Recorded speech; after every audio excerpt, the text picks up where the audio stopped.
Welcome to Fresh New Look.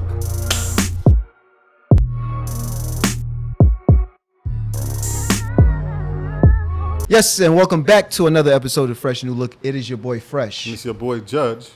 Yes, before we start, I want everybody, can you please subscribe, like, comment, and even share? Hit that Thank like you. button. Yes, hit the like button. I appreciate it. So now, getting started, I want... Oh. One time for X, man. Yes. See, They- they not really from New York. They would have said, you seen it. They not from New York, bro. They not from New York. Bro, he trying to style us real quick. It's okay. Yo, not only he trying to Big style Yo, us. Black Rob too. It's okay. R.I.P. Give a to Black moment of Rob. silence to my boy DMX. And Rest in Black peace. Rob. And Black Rob as well. This nigga not from New York. Thank you. Bless up. Today, I have a special guest. This man created his own clothing line. You know, Which is very custom. hard to do. Excuse me. Not even clothing line. It's a custom tuxedos, any style.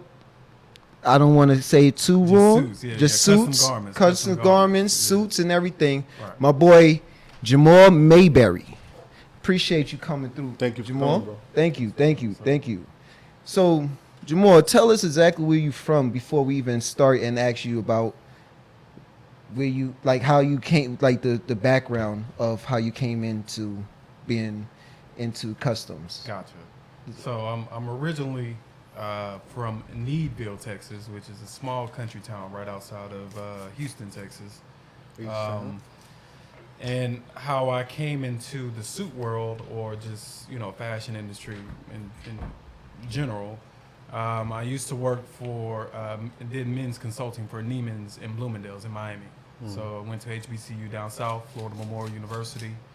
While I was matriculating through college, I odd end jobs, hair cutting, you name it. You did it all. So you was a barber too. Yeah, I just know underneath the table. You know what I mean? Okay. So, but and I also worked with at-risk African American Black youth in a program called Black Male College Explorers, Okay. where I helped high school Black men transition from high school into college, and just during that time I was also working Neiman's and Bloomingdale's, and I did men's consulting. So I always had a passion for fashion in general. And then, once graduating from college, earning my degree in accounting, obviously going into the corporate world, I kind of put off my dreams. And then now it's just come to fruition. Actually, during COVID, last year I started my business. You just started recently? Yeah, just started recently. Wow. That's dope. That's dope. So just pick back up that passion. Obviously, you work from home now, so you have opportunity to kind of, do things on the side now. When I was, I've been in banking industry for quite some time, so it's a true 9 to 5, even extra hours. So really didn't have time to kind of continue that, but So you didn't go to school for this? no, Okay. no, didn't go to school for this. Always was just in men's styling, but really didn't go to school to do garments or create garments or anything like that. No. Okay. So what inspired you into becoming? Just having that true just passion about, just for me is perception is reality, you know what I'm saying? So I've always been a clean cut, individual guy. So I think that once you present yourself in a certain manner, right, that creates the perception, and that just kind of opens the doors, especially for African American males. So my testament to that is just being in the banking world or being in the corporate environment in general, right? And, what's opened a lot of doors for me is my styling, because individuals either would broker or barter that, conversation with, oh man, that's a nice, look, that's a nice suit, that's a nice whatever. And that just, opens the door for the conversation. Yeah, I definitely got that before, wearing a nice tux. Right. And the interview went great, just Right. off of the suit. Right, definitely. Okay, Tommy. I own a lot of tuxes. I ain't never seen besides the New York hat, but all right. Look, But he what you had to say take is a very couple true buttons because off and stuff. The interviewers, the ladies, they loved me. There was 2 people interviewing me, and Right. they was talking about how nice I looked. That was the first thing that they talked about, you know. Right, So right. that perception made the interview go very well. And people address you differently too. Yeah, exactly. Right. So whether you have your own business or you doing or working in the corporate environment, I mean, the first thing that people see is you. What are you coming in as, right? And they make that perception. That's just human nature, right? You size people up, you look at them and say, okay, you know, what's going on with this guy? And, you know, the misnomer with, you know, African-American males is, you know, we got this media thing going on with us where it's like, you got saggy pants, you know. The generalization is, you know, black men don't look like this. They don't look professional, right? So when you have that look, it's you know, especially with my stature because I'm kind of tall, it's like people tend to want to ask questions. What do you do? What are you doing in the room? You know. Okay. Go ahead. Can So what like how you stay inspired, and like what makes you like keep on going? Because it's since the pandemic, you know. So yes, since the pandemic, I mean, it's been a slow start. Okay. My goal was never to be, you know, out of the box, just, you know, selling 10,000 suits day one, right? It's just building that, you know, organic growth, rather through social media or online presence, and just getting the name out there, getting the brand out there, right? So, one is, you know, my first thing was just getting the logistics aspect of, you know, the suit making process intact first before I go to a broader audience. So that's kind of what I wanted to focus on, is making sure my end-to-end process is, you know, stable and legit. So when I'm making that reassurance that, hey, you're going to have your suit within 4 to 6 weeks, it's guaranteed that it's going to be there. So that's what I offer, is a guaranteed process. 4 to 6 weeks. Correct. So you do both, like you tailor-make they suits, Right. hand on and everything, or like how's the process work? Like, and how With did you that, learn how to do this? Like? Exactly. Gotcha. Yeah. So again, like I said, because it's coming from that segment or sector, I just kind of understood the measurements aspect of men's clothing. Okay. And I understand that most of the big box, you know, stores, you know, your Neiman's, Bloomingdale's, they cater to a particular audience, right? So for me, I had a hard time. That's kind of what got me started. Was I had a hard time finding clothes for myself. Being Okay. 6'4", 220 is kind of like, okay, I'm outside of the norm, Yeah. right? Your average consumer is going to be either shorter, slimmer, whatever the case may be. So when you're in that range, you have limited, you know, stores that you can buy from, right? Typically, my pants were too short. You know, all the pants kind of made for shorter guys, things of that nature, or jackets too, especially when you see from men. Whether you're buying a Zara suit, ASOS, or any of those, you're going to get a shorter jacket. Yeah, it's right. true.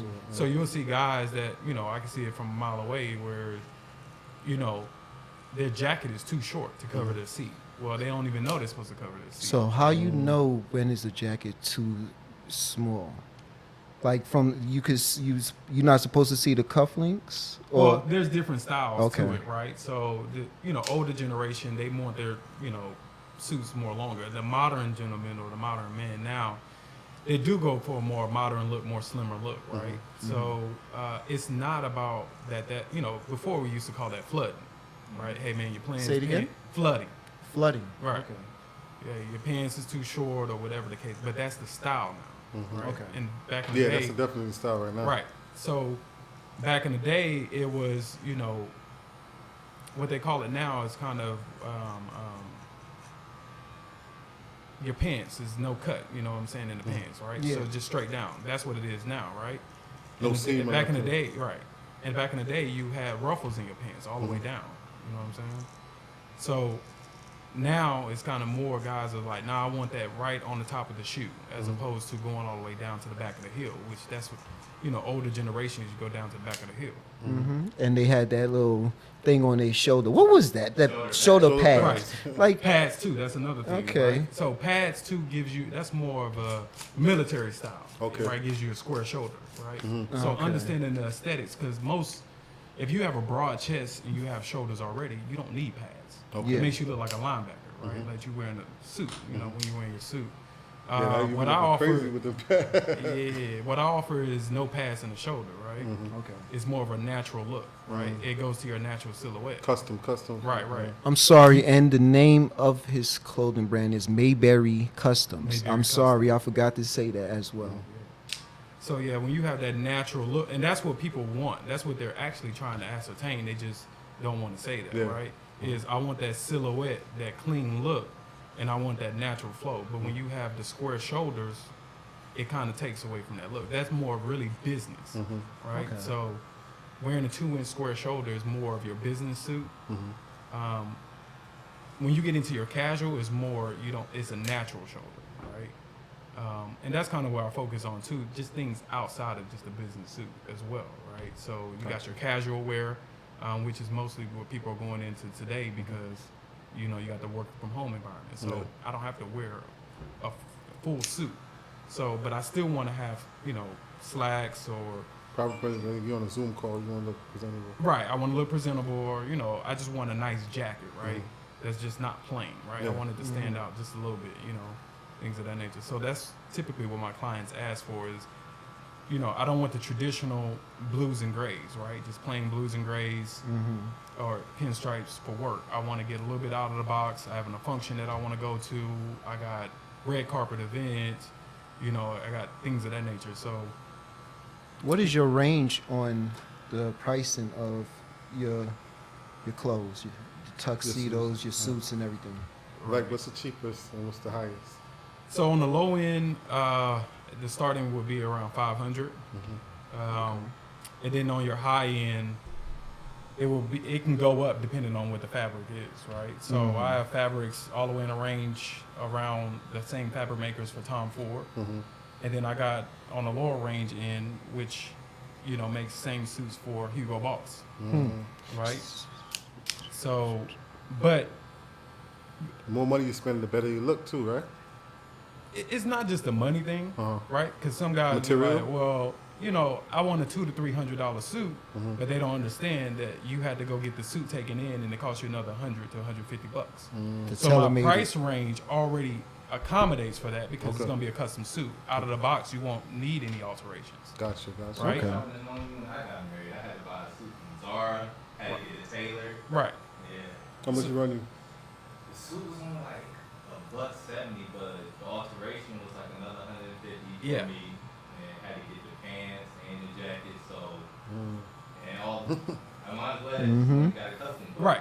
So that's the idea of it, right? When you say custom, the guys typically they be like, "Oh, it costs too much," or "It's too much for me," and it's like, actually, you're gonna pay that by the time you buy By the time you're done. a polo suit from Macy's, which is gonna cost you about $400 or $500, and then you get it taken in and altered for another $150. You at $600-700, which is my price range typically.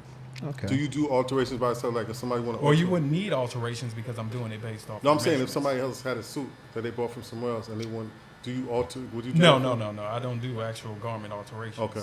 But when I'm building your, custom garment, I do, Q&A with you and just say, hey, how do you want? You want a modern touch? You want whatever? And then I build it from the ground up. So I take all of your body measurements and then I build it from the ground up. And like, how do you do that now with the pandemic? Like some people don't. So I wanna- do it virtually. virtually. Right. So I have these tape measures. I actually ship them to you. So say you're interested, I ship you a tape measure, and then we go from there. Then I set up a virtual appointment with you. Then we go over all the different, do a Q&A. What is it you're looking for? And then also go over the measurements. So Okay. I instruct you through the measurement process. Oh, you do yourself like doing Right. Yeah. Measure your neck, measure your arm, measure your wrist. Right. So it's about 20 to 30 different specifications for the measurements. Okay. And then, after the Q&A, I then build your garment from the ground up, right? So we go through fabric selection, and then we go through determining what the inside is as well, right? So you can pick your buttons, you can pick your lining, and you can pick the specifications of the jacket. Do you ever run into problems measuring people like that or no? No, not at all, because it's the measurements are the easy Okay. process, right? It's knowing what you want and what you're going to wear to the event, that's kind of what the hardest. So I help kind of the client curate what it is that they're looking for, right? Yeah. So sometimes they don't specifically know, Mhm. right? And you have, people at the end of each pendulum, right? You have guys that already been wearing custom and they know exactly what they want. Mm-hmm. And then you got guys that's kind of new into it or first timers where it's like, hey, I just want you to help me build it. I don't know exactly what that means. Or, Like that would be Stefan right there. Yeah, you're right. I don't. So it's people between different ranges, right? But most of my clients, if they're going custom, they already have a wardrobe per se, right? Okay. So they already have the basics. They're trying to look for that extra touch, right? Something different. Something different. I got a jacket that I want, or I have something in mind, right? So you have a picture, then I can help you curate from there, right? I'm going to an event and I want to look like this, right? I saw the Oscars last night. Hey, I want that particular suit. I want that particular cut, It all depends exactly what it is, right? And then I kind of help instruct them through curating what that is, right? So just understanding the dynamics of the suit from there, right? Whether it's a notch lapel, whether it's a peak lapel. What is a notch lapel and a pink lapel? Yeah, like you said. I know a little bit about Yeah, he said to another level. know a little bit about You gotta break lapel. it down. Break it down to people that don't understand what is that. Gotcha. It's gotcha. go ahead. Go ahead. Yeah. So the lapel aspect of it is a notch lapel is going to go over a man's chest, right? Okay. And that accentuates the suit itself, right? Okay. So most of the guys now are wearing slim lapels, right? And the slim thing is kind of in right now. Yeah. But the broader your chest is, you want to accentuate that. That's what the men's suit is all about, right? Your chest. Your Okay. chest area is the focal point for any woman, right? That's the main thing. Or just men in general. Like when they see you, they see that bravado is your chest. So that lapel is supposed to accentuate your chest, Okay. right? So your peak lapel is going to be more formal. So you're going to see with tuxedos, your peak lapel are going to be on your formal suit. Your notch lapel is going to be more of your business or casual suit. So Okay. if you have a special event and it's at night, I would recommend you wear a peak lapel. You know what I'm saying? If you're doing something casual, then I would recommend a notch lapel. See, now I gotta look them up too. I definitely gotta look them up. What do you call the suit you're wearing today? Because I like that. Yeah, I like exactly, and the So- material That's as it. I well. love it. Because I was just going to say that, but So the suit that I have behind me is actually a 2-button suit, just a regular 2-button suit. Okay. And this is a notch lapel. Okay. okay. So that's the notch lapel. Yeah. So the notch Okay. is here. It's just a square there. Peak lapel goes up. And you'll see that on the tuxedo that I have over there. But the peak lapel Okay, has we a, going to show them too. Right. But And that's what's a the notch lapel. material as well? So right that here? is a wool silk linen dream suit. And fabric. what would this run a person if they was trying to get it custom and make from you? So that's a very special fabric. So when you're talking about fabrics, when you say wool blends, when you typically blend in a silk, it's going to be a higher price point. So that suit itself is around $1,200. Okay, that's still a Right. good reason. And wool silk linens are going to be more of your day suits. Now that particular suit, because the color is more of a night suit, Yeah. or if you're going out to an event. Yeah. Definitely. See, So- and that's the thing I was going to ask you too on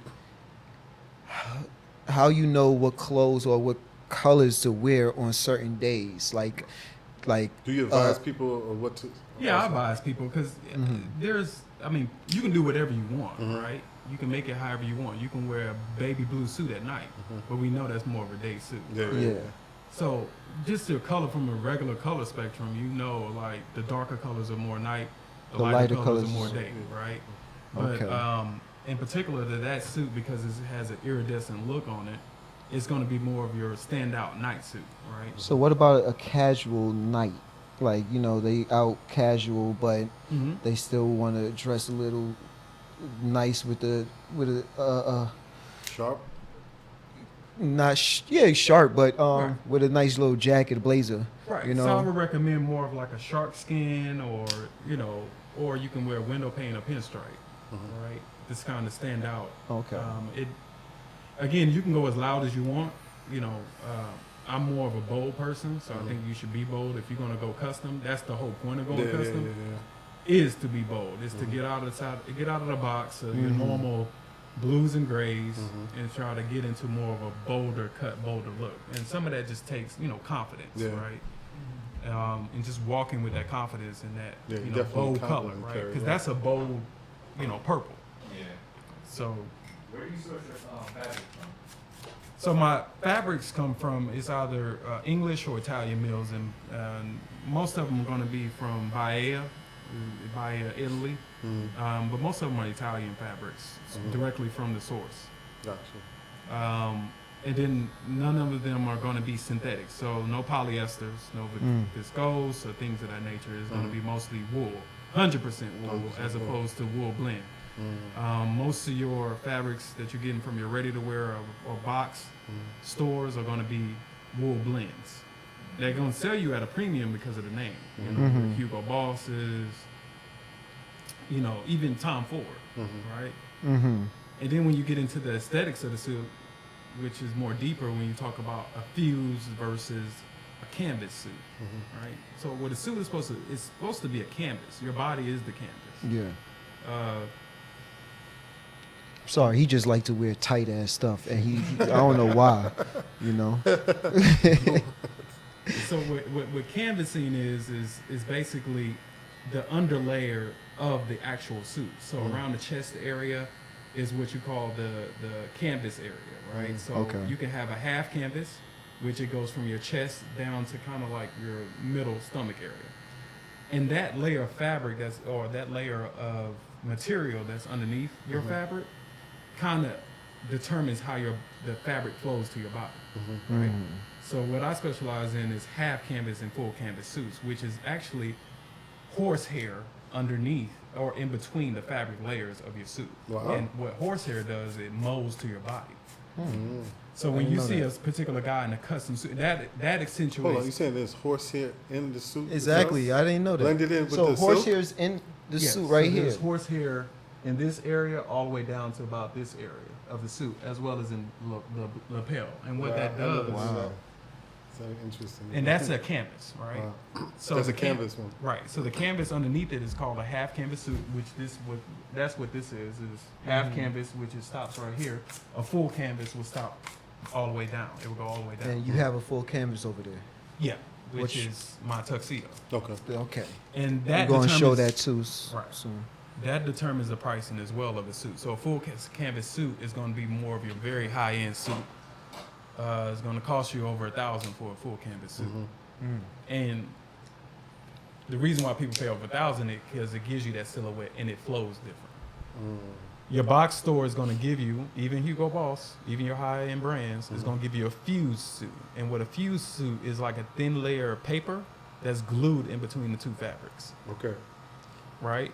And it's not as malleable as horsehair. So that is more stiffer.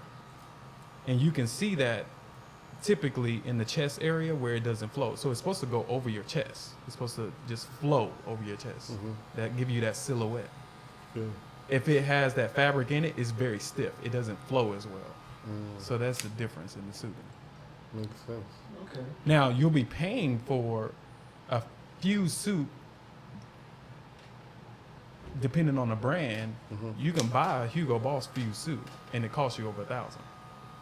What do you think about Hugo Boss suits? I think they're overpriced. Yeah, I mean, Yeah, 'cause I most of the really big don't- brands are overpriced. Even Yeah. Tom Ford, all of them are made on the same assembly line. And it basically Wow. you just buy, Yeah, It's just buying the name. the yeah, name. You just buying the name. They're all made on the same assembly line. They're using all kind of the same fabric. Now, the fabrics might differ between Polo Ralph Lauren Purple Label, right? Which I have fabrics that are in that range, are the same, but I get it directly from the mill, which makes the fabric for Purple Label Tom Ford. All the way down to I can get, Polo Ralph Lauren, just regular, suit fabric.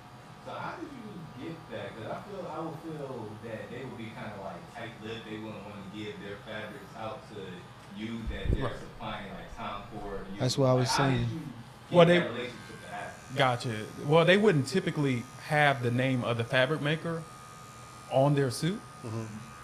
It's just kind of like, researching and knowing, hey, who actually made the fabrics for those Did particular you actually suits. have to go to Italy? No, actually, I didn't have to go to Italy, right? So it's no. Do some Frank Lucas type thing, like Yeah. go to the source. Exactly. Some of it is just because I'm in business, man. Mm-hmm. It's just a lot of them actually are in New York, so they have salespeople in the U.S. all over the world, and you just connect with the there's buyers in between, no different than any other industry, hair industry, things of that nature. You just connect with those individuals, and then you purchase directly from them. Right? So they have representatives all over the world, and then you just buy from them directly, and then you manufacture your own garment, however you want to do it. Okay. So like, what was how long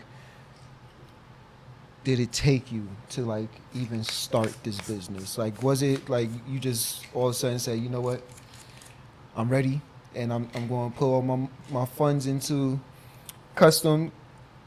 Yeah, it typically works that way. Where, well, in 2014, I actually did a lot of research, but I put it kind of on hold. And then in 2020, I kind of picked it back up, and some of it is just due to different Pandemic. reasons, Okay. right? Just working, managing your own personal life, things of that nature. But then it's also that investment piece, right? It's putting your own money. Any investment is like you taking that leap of faith and you putting that foot forward. Was you nervous? Yeah, every business or new business owner is gonna course. go through those cycles, right? But it's kind of like once you put your foot forth, you go do the investment, then it's kind of like you market it, you put it out there. Then that's just how it is. But you go through your trial and errors too. So I didn't just start out making the best garments out the front. I would actually purchase things for myself, right? And then I didn't do the measurements right, or I didn't do things Trial and appropriately. error. Trial and error, right? Learning from your mistakes. So I had a lot of sunk costs in the beginning, and then until I got to how do I want to make my garments? What do they look like? And what do I think my clients or the clientele that I'm marketing towards would look? It's kind of you have to find that niche market for yourself, Got you. and how you want to market those garments. How did you go about finding your clientele? Was it from your business contacts that you built up and working through the bank in that industry? Yeah. So it's just through those contacts, just knowing people, and just reaching out to them. So Actually, you already had a lot of contacts available there. right. So you just leverage your network. Right? Yeah. You can't lend people money. You just build a personal relationship. Yeah. So Yeah. question, you ever thought about giving up sometimes, or that never was in your thought? He don't look like the give up type. Yeah. I'm gonna tell you that right now. You know, I gotta ask that. I'll just say he don't look like. Yeah, that comes into mind because it's like a work-life balance aspect of it. I do still work a 9-to-5 corporate job. So yes, some of it is like, is it too much? Especially if you're doing different things. 9 to 5 is not always 9 to 5. It extends, and then you got kids. You got real life things going on. So it's kind of like you have to, if you're passionate about it, you'll do it. Period. So it's just really having a passion for it and just following through on on your plans. The first thing I would say that most people who are even thinking about starting a business, period, is just start. Just do it. Yeah, just start. Don't question it. And then some of the things you're going to just learn along the way. But, filing and registering your LLC and doing all that, just being prepared is the most important thing. That'll get you going. Like once you get your LLC, you get hyped about different things along the way. Hey, I got my EIN number. Hey, I got this. Oh, my fabrics just came in. Or, you get hype about different things along the way that keeps you just motivated to continue to go. Gotcha. Once you dress your first client, once you provide that product or whatever you're doing to your first client, or you do it multiple times, it's kind of like, oh, I can do this. You get more confidence about it. You do things of that nature. So I just started a new business this week and already going through things. Started another new business this Right. week, so I feel you on that one. So Yeah, it yeah, yeah. goes- yeah, I could remember when I first started cutting in here. For past year and a half, I wasn't in the right space anymore. Like I didn't know what I wanted to do anymore. If I wanted to move to a new shop or open a new shop, and one day it just hit me. It was like, you know what? I got the clientele. Just Do you come over here, do it over here. And took the leap of faith, and look where I'm at now. I'm happy I did that too, Right. So I never regret any moment. And, that's why I always ask, and I want to hear from another entrepreneur, Yeah. their mindset and what they believe in, Right. they trial and errors and that everything. I think what the misnomer is everybody's going to be successful overnight, right? Yeah.